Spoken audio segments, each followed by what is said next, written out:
Mardi 5 décembre 2017, mesdames et messieurs, bonsoir. Voici les titres de ce journal. Les dossiers relatifs aux affaires au NASA et à la CAIA étaient au cœur des échanges hier. Le procureur de la République a indiqué que les responsables de ces institutions, présumés auteurs des faits à leur reprocher, sont poursuivis pour corruption, blanchiment de capitaux et abus de fonction.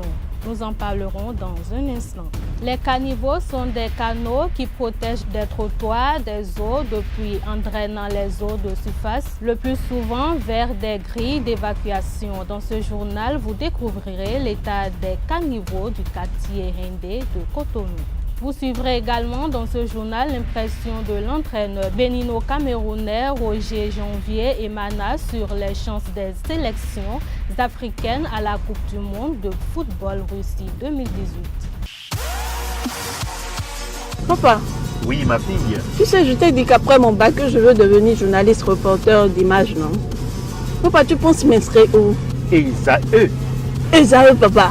Waouh! Maman, maintenant que j'ai eu le bac, je veux faire les finances et trésors. Tu comptes m'inscrire où? Esaü, mon fils. Esaü? Oui, maman! Papa, Oui. tu sais qu'après mon bac, je veux être diplomate, non? Et tu comptes m'inscrire dans quelle université? Mais Esaü, naturellement. Esaü? À ESAE, vous êtes bien formé dans les filières comme administration du travail et de la sécurité sociale, administration générale et territoriale, administration des impôts, gestion des marchés publics, planification et développement local, droit et sciences politiques, sciences économiques et de gestion. ESAE, c'est aussi sa télé numérique ESAE TV et son journal L'Informateur. ESAE, c'est à Bedjromede, 3e rue après le carrefour 16 ampoules allant à Jericho. Numéro de téléphone 98 98 14 00 96 80 55 11 90 93 65 21. ESAE, l'excellence a un nom.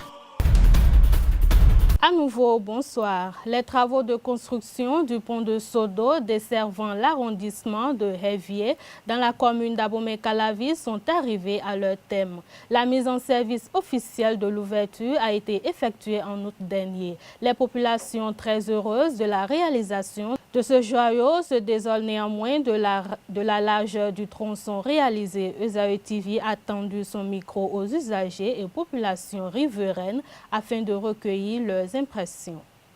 La réalisation de cette infrastructure a été les œuvres les plus merveilleuses de Hevier parce que c'est la première voie d'entrée de Hevier, donc c'est la meilleure des choses qu'on puisse avoir à Hevier. Pour ma part, j'aurais espéré qu'on nous réalise au moins une double voie, une voie entrée, une voie de sortir. Comme ça serait une voie beaucoup plus large et ça faciliterait la circulation. Pour le moment, la satisfaction doit y être parce que vu la condition et l'état dans lequel la voie était, surtout en moment de pluie, nous avons beaucoup de flaques d'eau là-dessus. Franchement, la circulation était plus qu'épineuse, c'était dégradé, c'était complètement bourré d'eau et on traversait des flaques d'eau n'importe comment. Nous exhortons le gouvernement, les communautés d'administration à beaucoup plus nous venir en aide parce que jusque-là, il y a des poussières partout. Vous voyez un peu, si sur la 2 à 3 motos passent, ça nous bourre de poussière, c'est pas beaucoup agréable. Nous exhortons les autorités à nous venir en aide. Il continue à faire fort, il dormi avec un fort. Et ils ont pavé, il bloque le caca noté do fin dika jale pont dit bien on y a baba. Bon c'est à on y remele. Et non y population là pour do to ville pour no hasard. Alioji tous les fins de la semaine. Moi aussi il faut semaine goudou ton. Il non va blanc hasard, blanc entretenu. Il là il faut chinois là des soirs. Non les ben azoato et ton les ben non les continuer entretien bon Alioji ça. Un accident de non jet Alioji là non respect de code ouais. Parce que à une quelqu'un compte à Donaton à l'état ovi 500 né na zongbon donc à allier lodi kilomètre ouezun kilomètre à l'heure de en zongbon bando gon aller mon quand on dit ppp yo blo panneau là yo na panneau de signalisation là do aliodia mais gbẹtọ ẹtọ aliji gbọn ẹ bó tún kẹkẹ kun ọ dọnà tún ọ aliyọ dẹdẹ ẹnu bolo daliji donc alita sẹn ma ɲa ẹwẹ zọnbọ yenotọ ayi jẹ. ẹni ló kẹbi fi gbèsè ndé o ya wẹnu tẹnọ gba aliyọ bọ gbẹtẹnọ ìlànà kẹkẹ lọ́wọ́ mi alọ́bọ̀ ayé ẹ̀ ń lò puis ẹ̀ kẹbi ẹ̀ ń abẹ́ aliyọ de sùn ọ ẹni bó vivi mi tóbi lẹ bon de abẹ́ aliyọ mi wọ́n satisfait de mi mọ vivo quoi. Bon, mais maintenant, aussi, quand je suis tout comme ça, vers où nous sommes. Mais des bains de blocs en blanc et blanc de quoi père. Mais un des mais aller en accueil ou bon on doute voir. Et là quoi. On voit le mais le village support. On voit maintenant monter bon mon satisfait grandi. Des bagues comme idée. Le procureur de la République près du tribunal de première instance de Cotonou, Ulrich Gilbert Togbonon, a fait face aux hommes des médias hier lundi 4 décembre 2017 lors d'une conférence de presse pour annoncer les procédures particulières sur les dossiers relatifs aux affaires ONASA et CAIA et contre certaines personnes ayant participé à ces malversations en raison de leur qualité au moment des faits. Les présumés auteurs de ces faits sont poursuivis pour corruption, blanchiment de capitaux et abus de fonction. Ils comparaîtront à l'audience de flagrant délit le 15 décembre prochain. La grande chancelière de l'Ordre national du Bénin, Mme Koubourat Oseni, a officiellement lancé ce lundi à Cotonou les travaux d'une session extraordinaire du Conseil de l'Ordre national. Au cours de la dite session, 204 dossiers, dont 124 dossiers civils et 80 dossiers militaires seront étudiés durant 2 semaines par les conseillers. La chancelière a souhaité la mobilisation de toute énergie et intelligence des conseillers pour la réussite des travaux. La journée mondiale de lutte contre le sida est une journée internationale consacrée à la sensibilisation de la pandémie du sida. Elle est organisée tous les 1er décembre. La perception que les Béninois ont actuellement du VIH-Sida a fait l'objet de ce micro-trottoir que nous propose une équipe de notre rédaction. Suivez plutôt. Chaque 1er du mois de décembre, on a souvent constaté des rencontres avec des journalistes, populations et consorts. Mais aujourd'hui, on n'a rien vu. Les Béninois ne constatent plus la maladie du sida. Mais bientôt aussi. Sida, si semaine le podium, nous avons télé la journée mondiale de sida ou bien sans sida. Le sida, on parle mondial. La date du 1er décembre, d'habitude, c'est la date sur la manifestation du sida au Bénin. Dont le PLF, etc. Là, reviennent chaque année nous rappeler des méfaits du sida. Et je dirais aujourd'hui que le sida, c'est une industrie pour certaines personnes.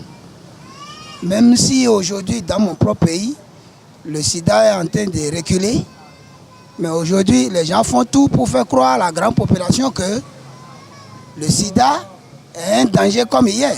Je demande à tout ce monde-là qui travaille sur le sida, plus de sensibilisation. Le marketing sur le sida doit être revu aujourd'hui. La journée du 1er décembre nous rappelle la journée du sida. Sida, syndrome déficitaire à qui? Les Béninois, ils n'ont pas du sida. Parce que ça se voit, mais dans ce temps-là, on sent que le critique du sida, c'est un peu diminué. Que ça, on voit que bon. Parce qu'il y a des sidéens, effectivement. Au Bénin, il y a des Béninois sidéens. Mais cette maladie est transmissible c'est seulement transmissible. Je vois que à cause des précautions qu'on prend aujourd'hui, les préservatifs, je vois que ça a diminué un peu. Des réformes ont été opérées en vue d'une bonne gestion de la chaîne portuaire par le gouvernement en place.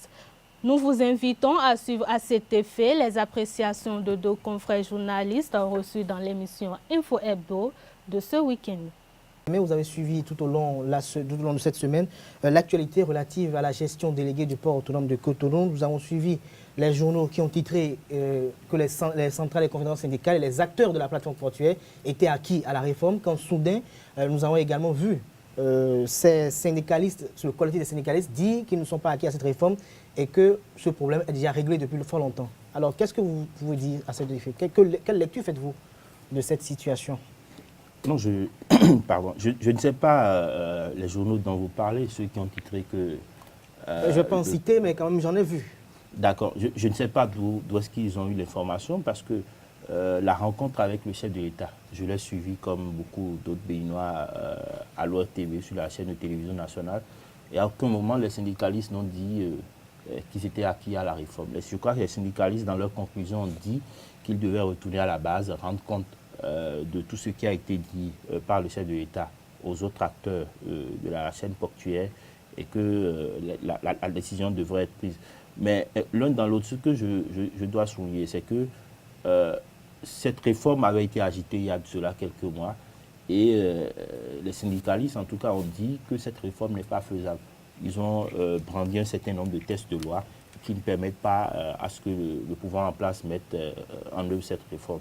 Et je crois qu'ils sont restés campés sur leur position, et vous l'avez dit tantôt. Est-ce que leur position ne paraît pas légitime quand on sait que dans un passé récent, le gouvernement, sous l'égide de son ministre de tutelle, le ministre des Transports, d'alors c'était Hervé Roumain, a organisé un séminaire pour expliquer les enjeux de cette réforme et il est retenu que c'était quand même une réforme dangereuse. Absolument, et c'est là que je suis surpris quand le chef de l'État, le président Patrice Talon, dit qu'il n'est pas au courant de ce séminaire qui a été organisé à Boycon.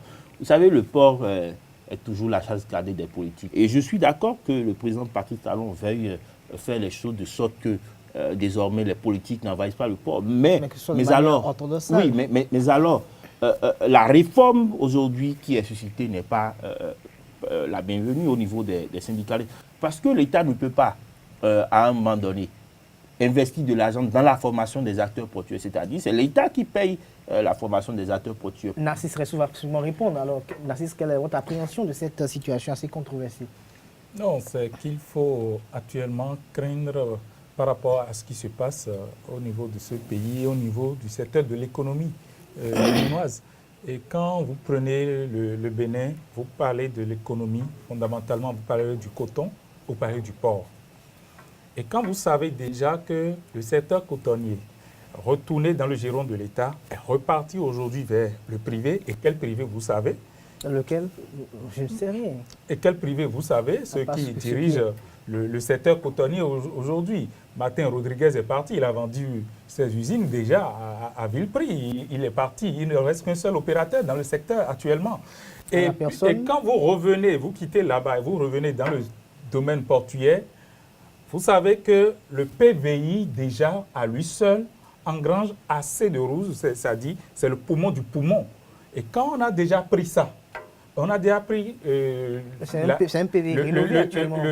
guichet unique. Les caniveaux du quartier Hindé de Cotonou sont jonchés de toutes sortes d'ordures. En plus de la malpropreté grandissante, les lieux dégagent de mauvaises odeurs. Face à cette situation, certains riverains sont mécontents et se plaignent. Suivez ce reportage pour plus de précisions.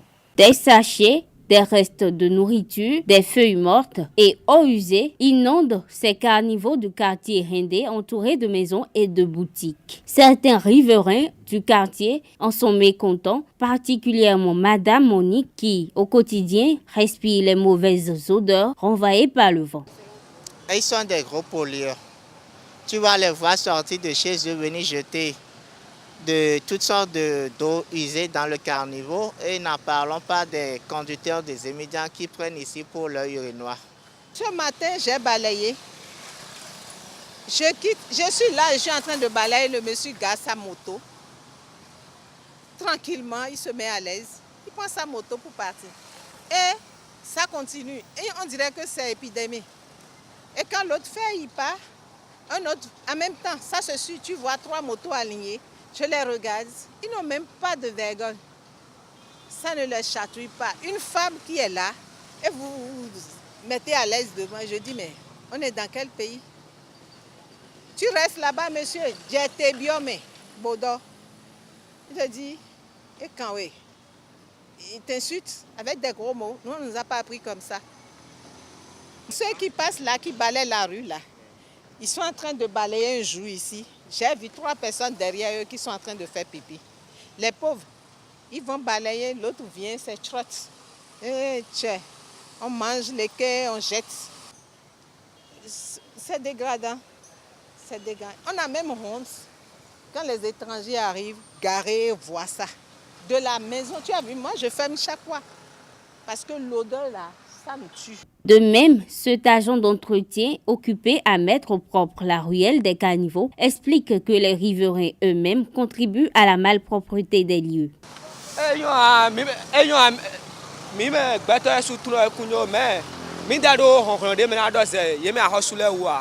Parce que agbade o mena do ni mama de fie lo ya e o explique mi na bi de boy do kan bon fie lo le bi o zame no so zame no a tun kan le bono kan sun ko do to me ko lo sin o ko e pe no lo le bi o mi no be sin we no lo le bi o mi no be sin we ya e je zame no wa mi no le fa kan sun ko ado le no des fois wa ka camera mo wa no kan mi ba be do mi o e be sin ve se me mo a kan lo fi o we sin.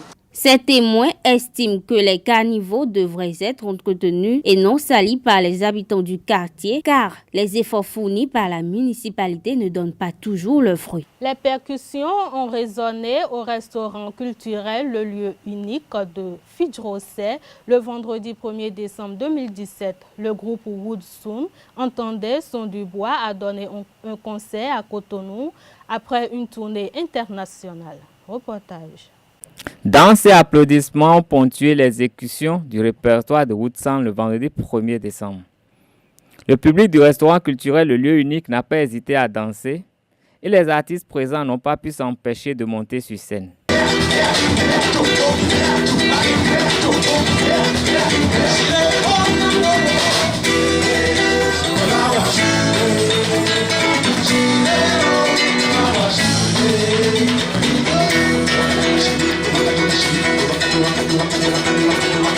À la fin de cette envolée musicale, le percussionniste Bonaventure Dido Lanvie définit sa musique.